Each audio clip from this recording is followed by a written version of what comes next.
Britain's car industry, from world leader to net zero casualty. Commentary. Britain was once a giant of car manufacturing.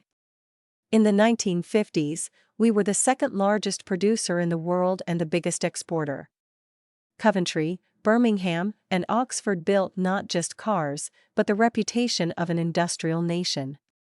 To this day, it is a source of great pride that Jaguar Land Rover, a global automotive icon, still stands between Coventry and Birmingham. By the 1970s, we were producing more than 1.6 million vehicles a year. Today, we have fallen back to 1950s levels.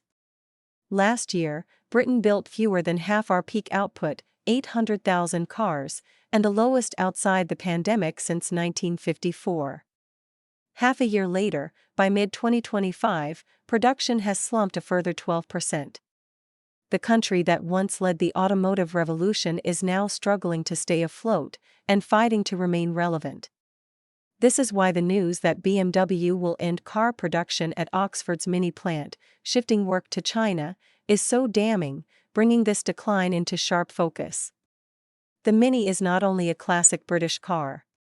Alec Isagoni's original design made it an international icon.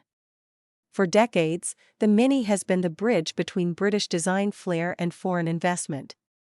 Its departure leaves 1,500 jobs at risk at a time when the government is desperate to fuel growth and convince a wavering consumer market that there is no tension between industrial production and net zero goals. It's a bitter reminder that we in Britain have been here before, letting an industrial crown jewel slip away. The usual explanations will be offered: global competition, exchange rates, supply chains. All true, in the midst of a global trade war that is heating up and damaging major British exports.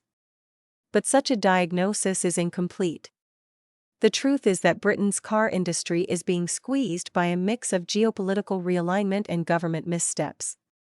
The car industry has become the front line of a new trade war. Washington has already moved aggressively to shield its own firms. The Inflation Reduction Act offers vast subsidies for US-made EVs and batteries, an unapologetic attempt to onshore production, and something that became a flashpoint of tension in Trump's negotiation with the EU in the latest trade deal. On the production side, the act has poured billions into US manufacturing. Investment in EV and battery plants hit around $11 billion per quarter in 2024. Ripples have been sent across the world in the US's wake. Europe, faced with a flood of cheap Chinese EVs, has imposed tariffs of up to 35% after an anti-subsidy investigation. Talks have even turned to a system of minimum import prices instead of tariffs. Unsurprisingly, China has threatened retaliation against European luxury marques, while experts warn the tariffs may slow the EU's green transition by raising prices. This is no longer a free market. Cars are treated as strategic assets, the 21st century equivalent of shipbuilding or steel. Whoever controls the supply chains, particularly for EV batteries and the mining of lithium, controls not only the future of the industry but an important lever of national power. The results are visible. In July 2025, Tesla's UK sales collapsed nearly 60%, while Chinese giant BYD's deliveries quadrupled. Europe responded by talking up new tariffs. Britain did nothing. In this asymmetric contest, our market risks becoming a showroom for foreign producers, subsidizing both sides of the trade war without defending our own. The real danger is not simply that Britain loses factories, that would be lamentable, but new industries crop up all the time. The danger comes if Britain misreads the geopolitics of the moment. Policymakers assume that globalization still works on liberal lines, when in reality industrial competition has become nakedly political. If the government continues to approach this as a morality play about green obligations rather than a contest of state-backed strategies, Britain will find itself outmaneuvered by rivals who are willing to fight dirty. The naivety of this government in the geopolitical realm is already on show. All it takes is an unscrupulous actor to take advantage. Meanwhile, Britain's car industry is being crushed under the weight of its own government's net zero agenda. The most obvious domestic distortion comes from the government's own net zero policies. Ministers have decreed that petrol and diesel cars must disappear by 2035, with quotas forcing manufacturers to sell ever higher proportions of electric vehicles long before customers are ready, a decision enforced by the current government, but made by its predecessor. On paper, it looks like progress. Nearly 1 in 5 new cars sold in Britain last year was electric. In June 2025, the figure briefly touched 25%. But strip out fleet purchases and subsidies, and private demand is anemic. Only about 1 in 10 EVs was bought by a private household. For manufacturers, the economics are even tougher.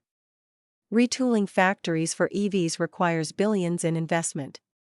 Yet the batteries, the heart of the new supply chain, are overwhelmingly produced abroad. China commands over 70% of global output, Europe is building dozens of gigafactories, and Britain has just one small facility. No wonder BMW decided that Oxford was not the place to build the future Mini, forced out by the pressures its own government applied. The intention may be laudable, but the execution is not. Policy is not aligning with either consumer demand or industrial capacity. Meanwhile, there are very few actual incentives for consumers to switch over, charging network coverage remains patchy. Electric models cost £35,000 or more. And consumers already pay the highest energy bills in Europe. The market is being pulled one way by ministers, another by reality. We've been here before. After the war until the end of the 1970s, in the mislabeled post-war consensus, governments tried to micromanage the car industry's future through subsidies, planning boards, and nationalization. The outcome was not at all surprising. British cars and their manufacturers were known for poor quality, collapsing output, and eventual irrelevance. The risk now is that net zero becomes another form of overreach, with governments trying to enforce an industrial transformation without the underlying conditions in place. Cleaner technologies may be necessary, and the automotive industry has already made huge strides in progress. The irony is that Britain has the engineering talent and know-how to deliver them, but when the state insists on timelines and quotas while failing to invest in the supply chain or shield producers from unfair competition, the result is predictable: decline. Britain could chart a smarter course. That means lowering energy costs for industry, reforming planning so that battery plants can be built at speed, and ensuring that rules are competitive rather than punitive. Before all of this, it means recognizing that the route to prosperity is getting the government out of the way. Most importantly, though, it requires recognizing that the car industry is now a geopolitical contest. The US, EU, and China all understand this. The decline of British car making is not just about economics. These plants are part of our cultural DNA. The Mini isn't just a car. It's a symbol of Britain itself. Small, ingenious, stylish, and stubbornly practical. To lose it to net zero dogma is an act of national self-harm and a loss of prestige. Oxford's closure is not an isolated blow. It is a warning. We can either learn from our own history and build policy around industrial reality, or we can keep writing the obituary of British manufacturing. Because if Britain continues down the current path, the story of the Mini may become the story of the entire industry, once world-leading, now outsourced, and soon extinct. From the Foundation for Economic Education.